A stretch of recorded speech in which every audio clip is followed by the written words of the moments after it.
She laughed when he handed her the keys. She thought it was a joke. An American cowboy offering his house to the enemy? It had to be some kind of mockery.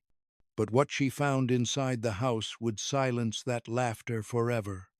The door creaked open on rusted hinges. Dust hung in the air like ghosts of memories past.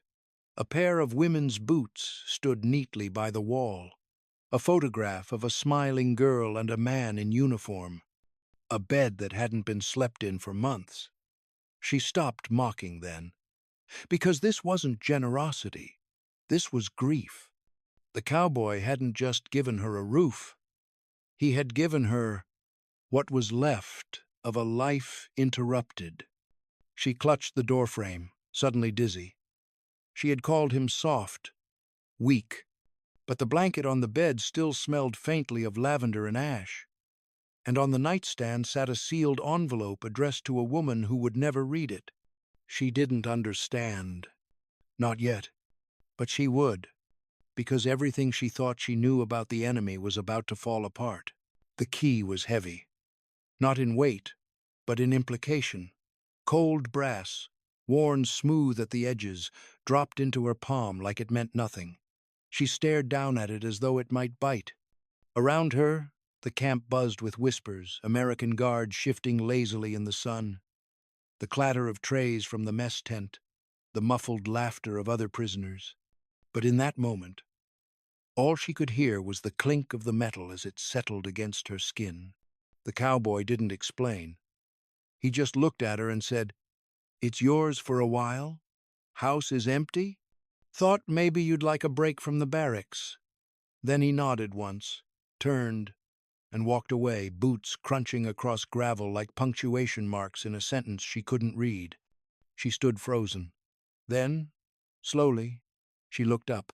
A crooked smile tugged at her mouth. A house? For a prisoner? The absurdity ballooned in her chest until she couldn't hold it. She laughed. Not kindly, not softly. It was sharp, derisive, almost cruel. Several other women turned to watch her. One, an older nurse with hollow eyes, muttered under her breath, "It's a trick." She agreed. Of course it was. Kindness always had teeth. Later that afternoon, she showed the key to the others like it was a joke passed around the fire. "Do they think I'll be grateful?" she said, lifting it like a trophy. "Should I bow to their generosity?" Her voice dripped with sarcasm, each word a shield. One girl giggled nervously. Another looked away. No one wanted to admit what they were all wondering. What if it wasn't a trick? She couldn't stop thinking about it. That night, while the others lay on thin cots wrapped in army-issued blankets, she rolled the key between her fingers, staring at the ceiling of the women's barracks. It had no tag, no instructions, just possibility, and she hated it. In the morning, she asked where the house was. The same cowboy pointed toward a dirt road behind the supply shed. "You'll see it. Little white place with a red chimney. I left water out." He said it like she wasn't the enemy. She almost threw the key at his feet. But instead, she went. The walk was short but strange. Every step away from the camp felt like a misstep, like she was walking off the map. Her boots kicked up dust. Grasshoppers leapt from the weeds. She could hear her heartbeat in her ears. The house came into view, a single-story structure, weathered but clean, with a rusting windmill creaking behind it like a giant's breath. The porch steps groaned under her weight. She hesitated at the door. This wasn't a barracks or a guard shack. This was someone's home. She slipped the key into the lock and turned. It clicked. The door opened. Cool air met her face, carrying the scent of old wood, dried lavender, and dust. Light filtered through faded curtains. The living room was still untouched. A bookshelf held a row of worn paperbacks. A coat still hung by the door. On a side table, a photograph in a wooden frame. A man in uniform, arms around a woman who looked too young to be gone. She stepped inside, slowly, carefully. The floorboards creaked. Each sound made her flinch. Her hands hovered near her sides, unsure whether to touch anything. A coffee mug sat on the counter. A worn blanket folded neatly on the couch. This wasn't a spare cabin. This was a life. Paused. She walked room to room like she was inside someone's memory. And yet, there was no lock on the outside of the door. No chains. No eyes watching through the window. This wasn't captivity. It felt more like permission. But permission for what? To rest? To grieve? To become someone else? She didn't know yet. She stood in the center of the living room, key still clutched in her hand, staring at a painting on the wall, a field of sunflowers, blooming against a red Texas sky. And for the first time since she had been captured, she didn't feel like a prisoner.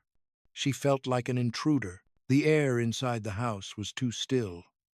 Not the sterile stillness of a hospital or a guard post, but something heavier, like the space itself was holding its breath. She moved slowly, almost against her will, the way someone does in a shrine or graveyard. Dust shimmered in the shafts of morning light, suspended like ash. Her fingers itched to open windows, let the place breathe, but she didn't. It wasn't hers to change. The floor creaked beneath her steps, each sound ricocheting through the silence. A kettle sat on the stove, enamel chipped at the rim. Beside it, a teacup with a faint lipstick stain. The curtain by the sink swayed slightly from a draught, and through it she glimpsed the outline of a small garden overgrown, wild, still trying to bloom. Something about the garden unsettled her more than the house. It looked like someone had intended to come back, and never did. On the fireplace mantel, above a neat row of matchbooks, sat a framed photograph. She approached it without meaning to, drawn like a needle to a magnet.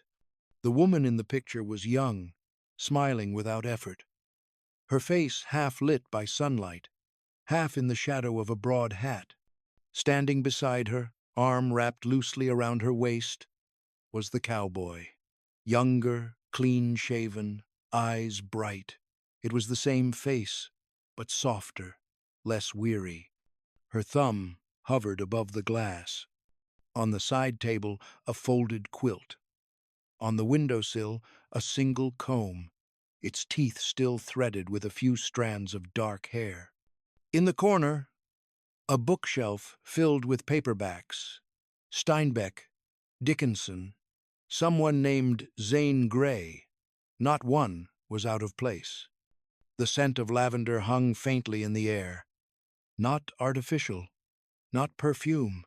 Something deeper, older. She found its source in the bedroom. A drawer left slightly ajar, inside a sachet tied with blue ribbon, its fabric thin with age. The smell wasn't overpowering, just familiar, like something that lived inside memory. She touched the edge of the drawer but didn't open it further. The room felt intact, as though someone had stepped out for milk and never returned. On the bed lay a single book, spine up, pages yellowed at the corners. It was open to a chapter titled Homecoming.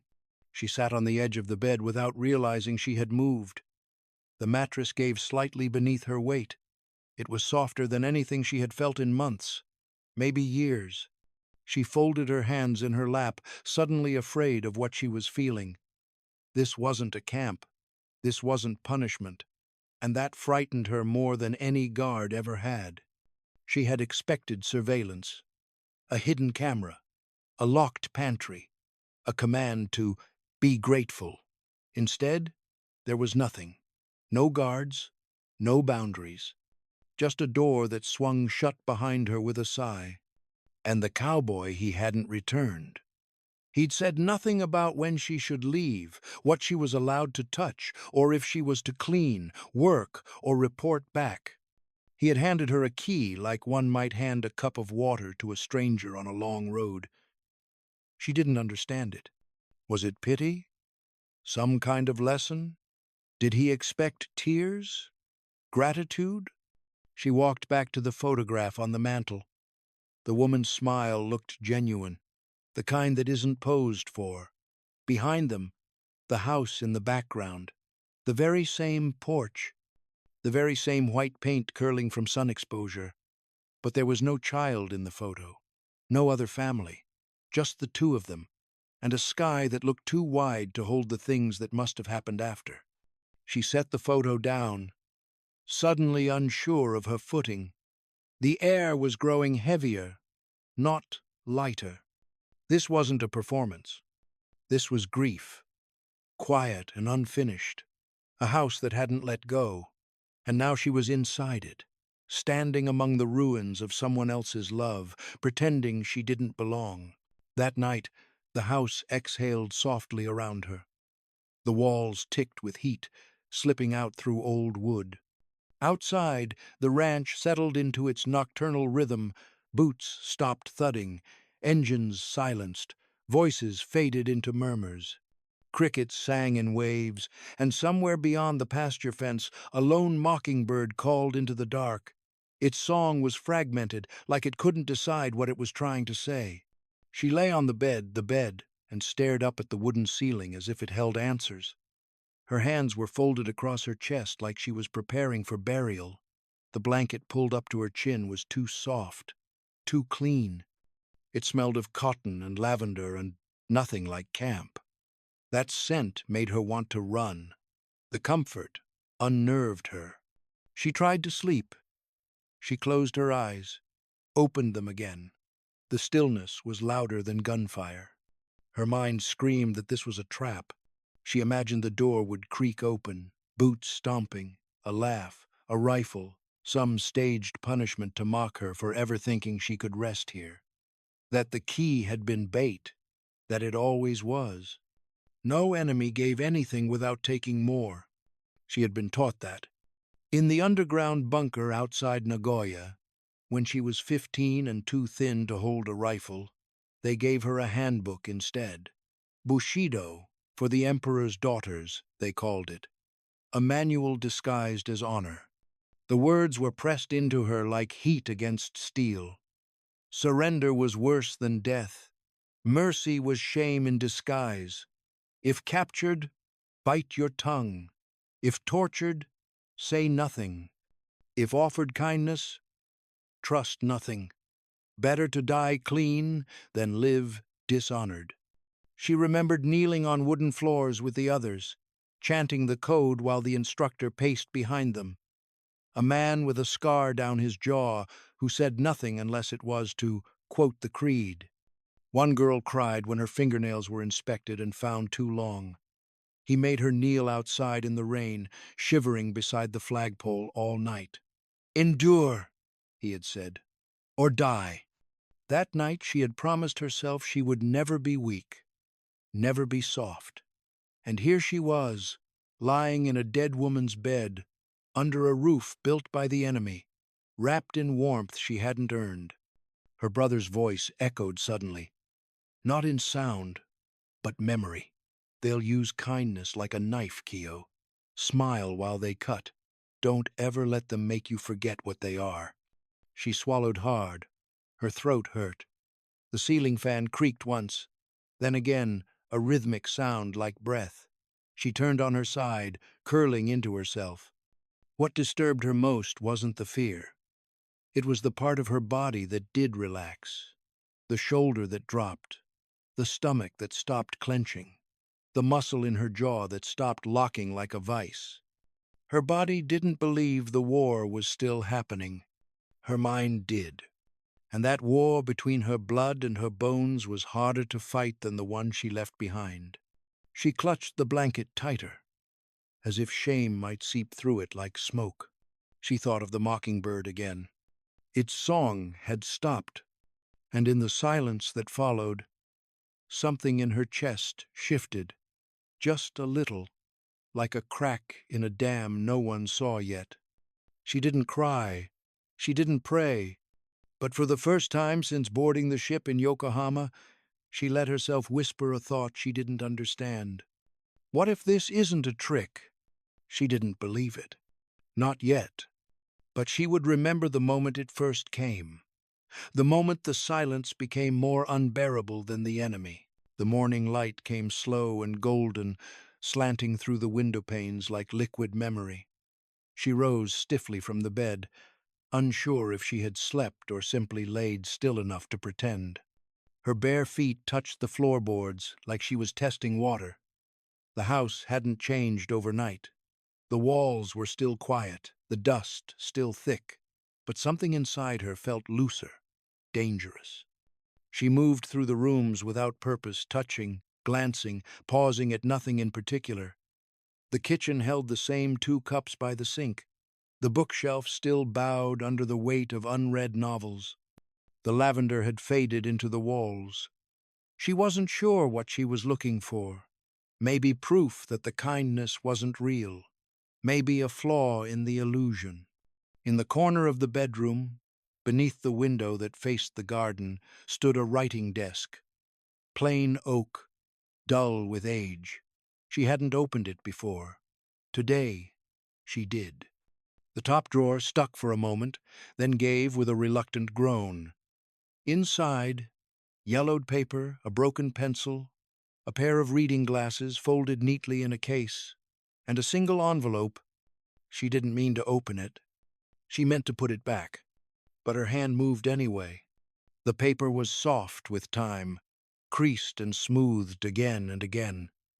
The ink was faded but still legible, written in the looping hand of someone who never expected anyone but her husband to read it. "My dearest Sam," it began.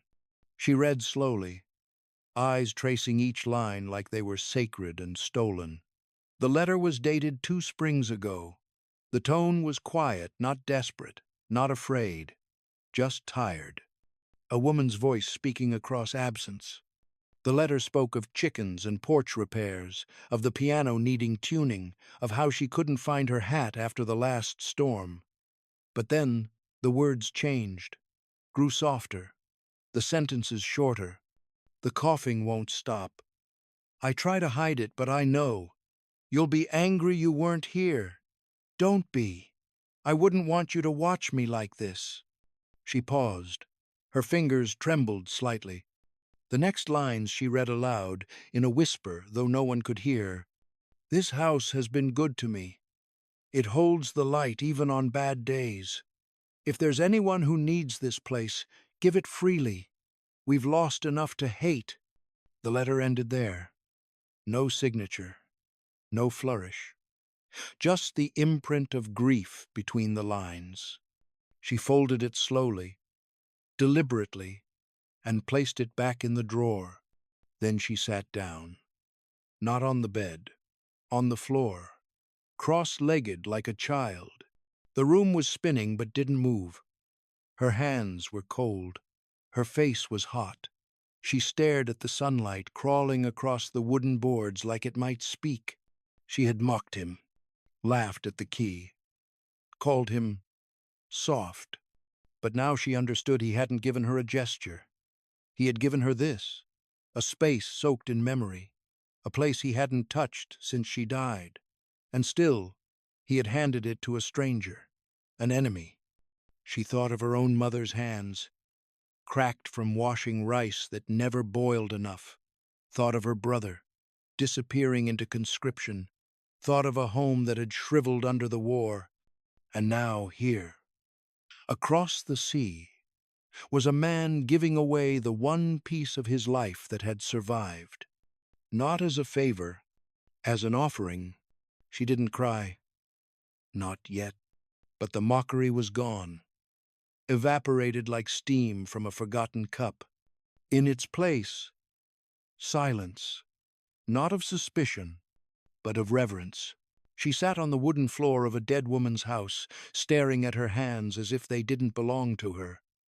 But they did, and they had once held forceps soaked in blood, cloths black with soot, bowls of rice stretched thin with grass. Before Texas, before the ship, before the letter, she had believed she would die in fire or silence, not sunlight. Back then, Japan was not losing. Not yet. The radio told them victory was coming. Even as the skies began to change, the sound of sirens became a lullaby. The bombings came so often that her ears adjusted to the shriek before the blast. Her mother would drag her under the floorboards while embers floated down like ash-colored snow. Their neighbors built a bunker in the garden, lined it with straw and prayers. It didn't help. Food vanished faster than buildings. Her mother would boil weeds, roots, scraps of bark. Once, they shared half a potato for 3 days. Her mother refused her portion. "Children first," she said, even as her skin turned yellow at the edges. Her brother, Daichi, was conscripted at 17. He left in a uniform too large for his body and never came back. The family received no letter, only silence. It was enough. Kiyomi joined the military as a Teishintai, the so-called voluntary corps. She had just turned 15. There was no ceremony, no medals, only a train ride and an oath. Endure. Serve. Do not shame the emperor. They shaved her hair to her shoulders, handed her a thin uniform, and sent her to a hospital where the smell of blood and alcohol never left the walls. She learned to sterilize scalpels, learned how to sponge fevered skin, learned to look away when boys her age screamed through amputations. She did not flinch. That was considered noble. Her hatred of Americans was not born. It was planted, watered daily with propaganda and fear. They said the enemy would defile them, burn them, cage them like animals. The instructors showed them drawings, crude sketches of American soldiers grinning over women's corpses. The message was simple. Surrender was suicide, but slower. One officer stood before them, a thin man with trembling hands and hollow eyes. "If you are captured, do not beg, do not speak. Bite your tongue, die with your name unspoken." Kiyomi had nodded. She believed him. And then, in August, everything changed. Words spread through whispers, then radios, then the mouths of trembling officers. "The emperor has spoken. The war is over." There were no celebrations, just the sound of things falling apart. She remembered the nurse who broke a mirror that day. "This is not surrender," she spat. "This is erasure." Kiyomi was put on a truck, then a ship. The Americans didn't yell. They didn't strike. They issued orders like they were reading from a script. She expected beatings. Instead, they handed her soup. On the ship, the sea rocked her into nausea. She slept in bunks with girls who clutched photos of burned-out homes. No one spoke much. Some cried in their sleep. Others simply stared at the ceiling, waiting for punishment that never came. When they arrived in America, it wasn't at a fortress. It was Texas. Open fields, fences made of wood instead of steel, cowboys who held rifles like tools, not threats. One of them had eyes the color of dust. She did not trust them, but she could not hate them either. And hate, once uprooted, leaves behind a void that is harder to live with than rage. Now, on the floor of the house he gave her, with the widow's words still echoing, Kiyomi realized she had carried her hatred for so long it had kept her warm. But in this place, under this roof, it had nowhere left to go. The next morning, the sun rose early over the ranch, casting long gold streaks across the dry earth. Dew clung to the fence rails like forgotten tears. Kiyomi emerged from the house slowly, still unsure if she had permission to move freely. She half expected the cowboy to be waiting with a reprimand, maybe a laugh, something to reset the balance of power she understood. Instead, she found him kneeling beside the chicken coop, humming a tune she didn't recognize. When he noticed her, he didn't stand quickly or nod awkwardly. He simply tipped his hat and said, "Mornin', ma'am." She paused. Ma'am. It wasn't sarcastic. It wasn't hesitant. He said it as if it were the only word available to him, as if respect had nothing to do with side or nation, and everything to do with presence. That morning, he handed her feed for the hens and showed her how to scatter it without wasting the grain. He explained the rhythm of egg collecting, how to check for snakes near the wooden slats, how to speak low and move slow. He never barked, never touched her, just ma'am. It happened again the next day, when he brought her outside to help fix the porch step that had rotted near the edge. She watched him saw through the wood with clean, confident movements. "If you hand me those nails," he said gently, "I'll teach you how to square it." When she passed them without a word, he tipped his head again. "Thank you, ma'am." Every time he said it, it scraped something inside her. Not because it was false, but because it wasn't. She waited for the reversal, the correction. The moment his patience would fray and the truth would spill out, "You're the enemy! You're not worthy! You don't belong here!" But it didn't come. Until one morning, it almost did. She was washing a chipped ceramic plate in the sink, still too unsure of her place to use the bigger ones. Her hands were slippery with soap, and the plate slipped, shattering against the edge of the counter. The crack rang out like a gunshot, and she froze. Her breath stopped. Her body tensed. Her eyes snapped shut on instinct, bracing for the blow, the voice, the punishment. But nothing happened. She opened one eye. He was standing in the doorway, arms folded lightly. He looked at the broken plate, then at her, and then he shrugged. "That old thing," he said with a half-smile. "Been meaning to toss it anyway." He stepped inside, pulled another from the cabinet, and placed it on the counter.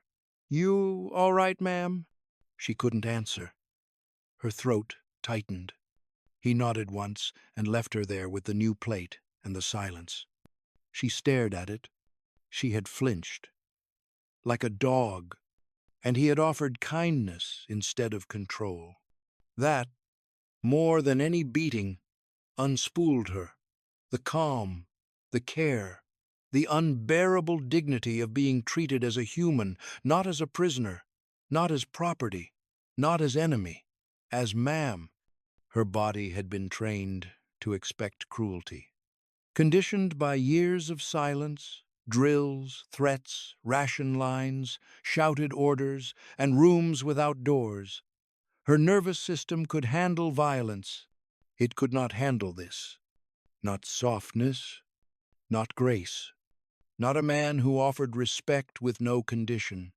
And in that moment, she realized the war had ended, but the aftermath lived inside her, and his gentleness was cracking it open, piece by piece, without ever raising his voice.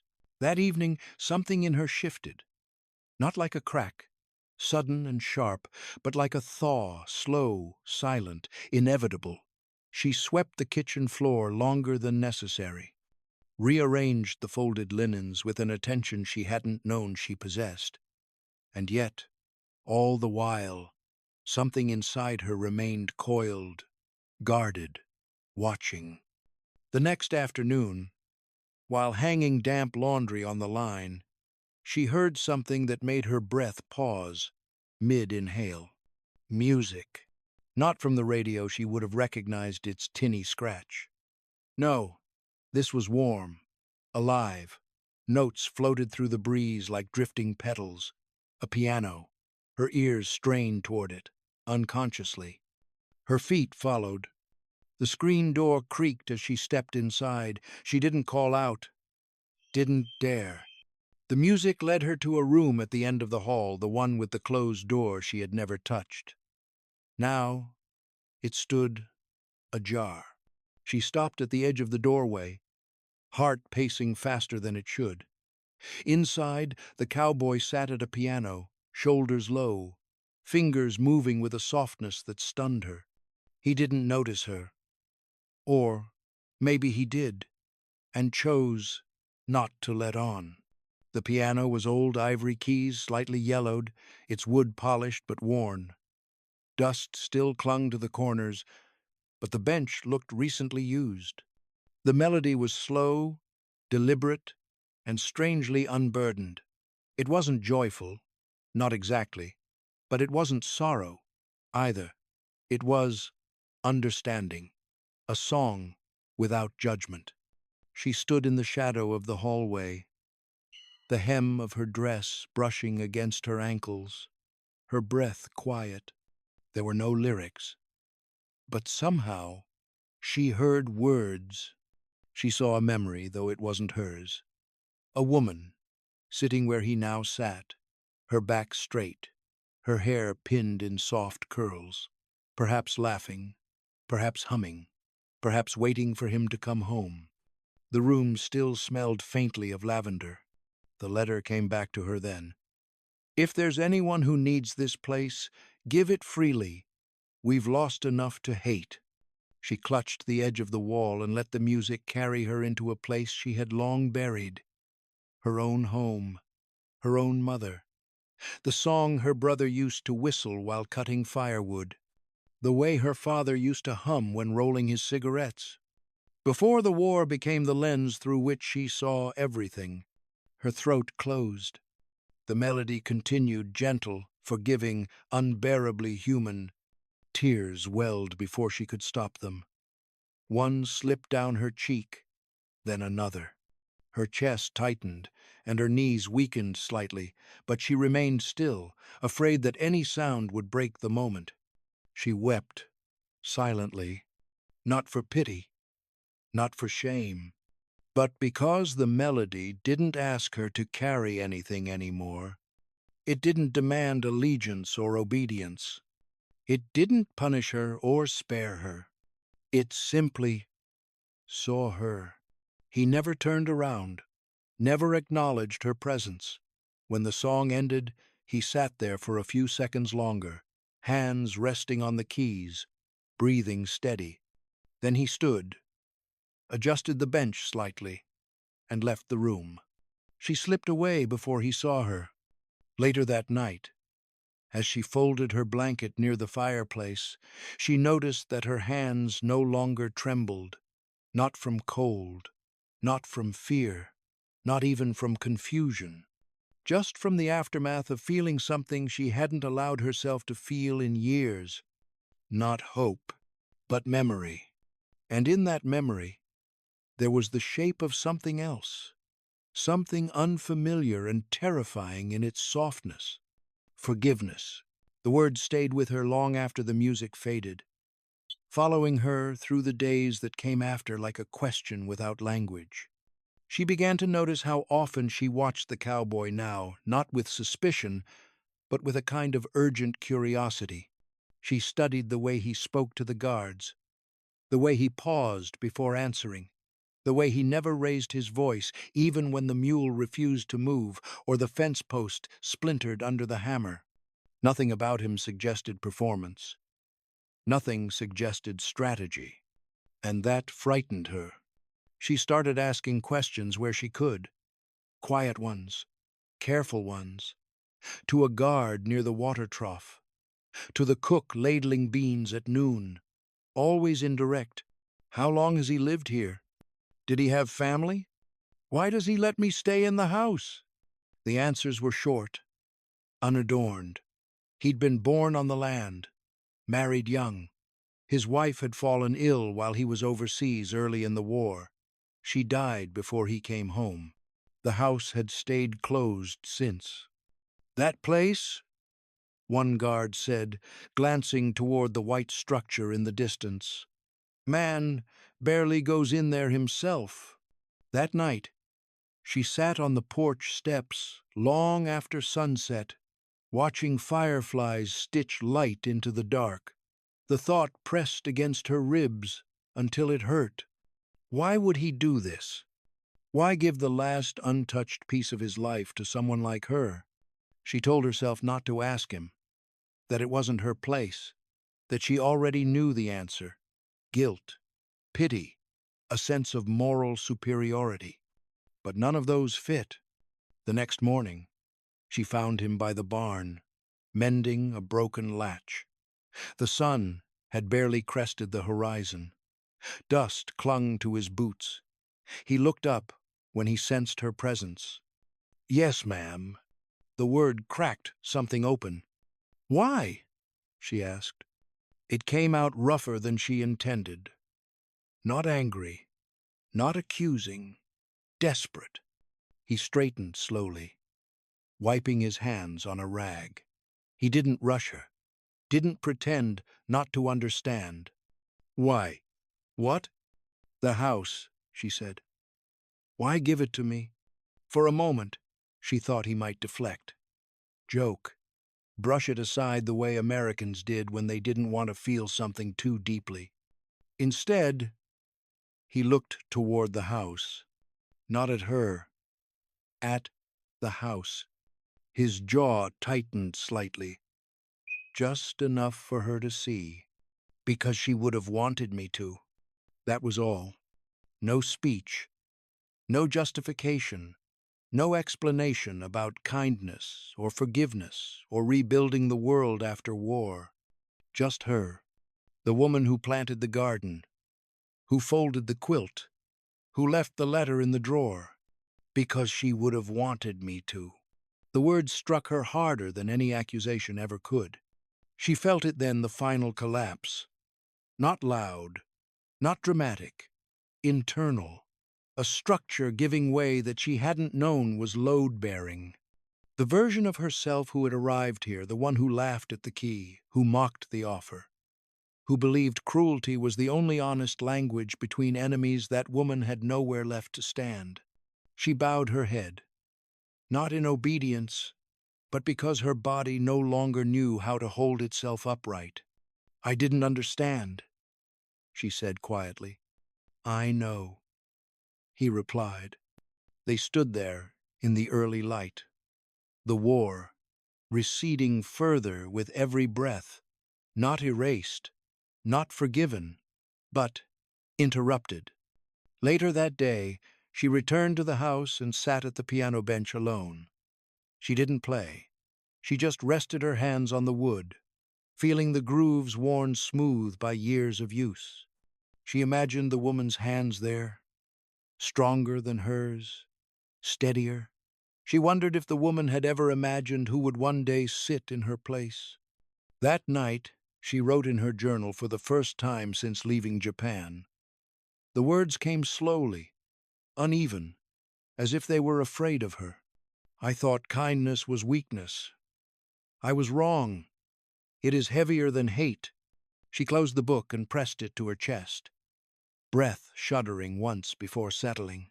She was no longer the woman who had arrived here, and she knew it. Are you finding this story as powerful as we do? If so, please like the video and drop a comment below telling us where in the world you're watching from. We'd love to hear your thoughts. The next morning, the cowboy stood outside her window with a small basket of tools and a coiled hose slung over one shoulder. He didn't call out, just waited. She stepped onto the porch cautiously, squinting into the soft sun. He nodded toward the rear of the house. "Thought maybe we'd try the garden," he said. She blinked. "It's still there?" "Overgrown, but yeah," he replied. She used to say things'll grow if you give 'em a chance. She didn't know if he meant plants or people. The patch behind the house had once been rose, now choked with weeds and dry shoots. He bent down and pulled a stubborn root from the ground, tossing it to the side with a grunt. She stood a moment longer before joining him. The soil was warm, cracked, but not dead. He handed her a trowel. "If you dig, I'll drop the seeds." "What kind?" she asked. "Lavender, tomatoes, whatever survived in the shed." She knelt, not sure why her hands were trembling. They worked for over an hour without speaking.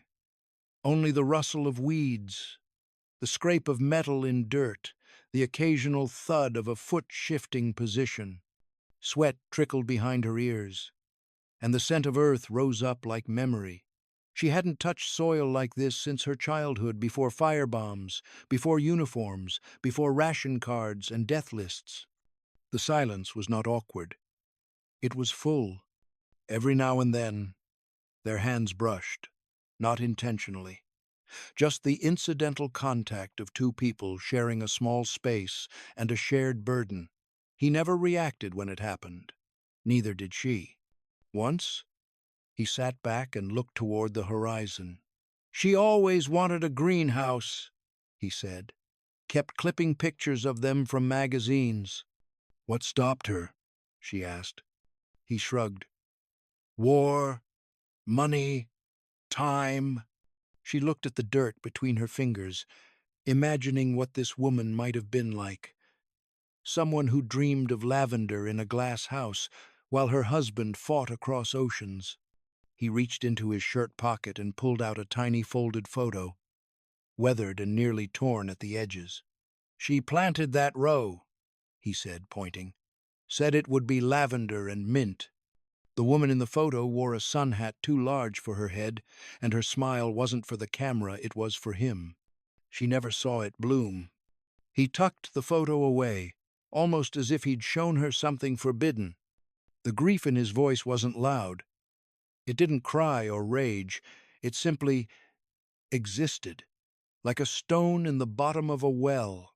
She didn't know what to say, so she pressed her hand into the earth and kept working. That night, her fingernails still stained with soil, she sat on the porch again. He joined her after a while, handing her a glass of water. "Tomorrow we mulch," he said, grinning faintly. It was the first time she saw him smile without sorrow in it. The word peace still felt distant, presumptuous, even. But something else was forming here. Not surrender, not alliance, something human.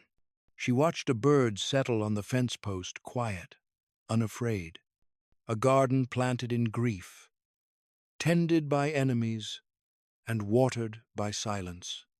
And still, it might grow.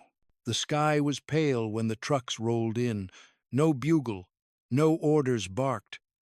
Just tires crunching over gravel and the low hum of an engine barely echoing across the ranch. She stood at the doorway, wearing the same simple dress she'd arrived in, now faded and sun-softened. Her bag was light. She had not taken much, not even the letter. That she left behind. He stood beside the porch rail, hat in hand. He didn't say goodbye. Neither did she. But she looked back once. Not at the truck, or the camp, or the guards. At the house. The door still swung slightly from when she had closed it.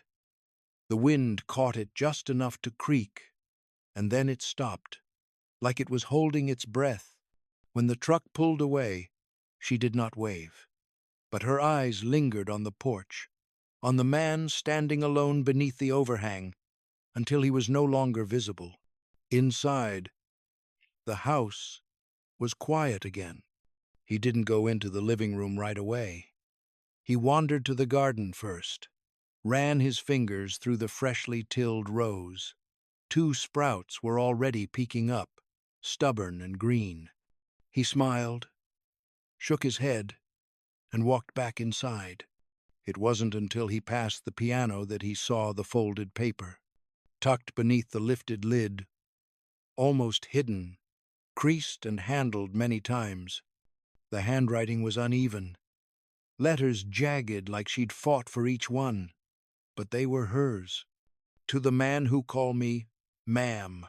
I do not understand war, but I understand kindness now. I laugh at you once. You did not laugh back. You waited. You gave me your house. You give me back something I thought was gone. Thank you. M." He stood there for a long time, the note between his calloused fingers. Outside, the mockingbird called again, same as it had each evening, but it sounded different now, Not like a repetition, but a remembering. The kitchen still had her tea tin on the counter. Her sandals were gone from the back porch, but her presence lingered not in perfume or shadows, but in the rearranged quiet of the place, in how he no longer avoided the piano bench, in how the porch steps no longer creaked under just one set of boots. He read the letter twice more, then placed it back beneath the lid, not to hide it, but to keep it near the music. She would be on a ship soon, headed back to a country scorched and uncertain. But she was not the same woman who had arrived, thin and suspicious, mocking his gesture like it was some kind of trick. Something had changed, and perhaps so had he. He walked out to the porch and sat down, tipping his hat back, watching the dust trail of the truck still faint in the distance. No medals, no headlines, just a house that had given something without asking for return, and that was enough. If this story moved you, please like the video and tell us in the comments where you're watching from.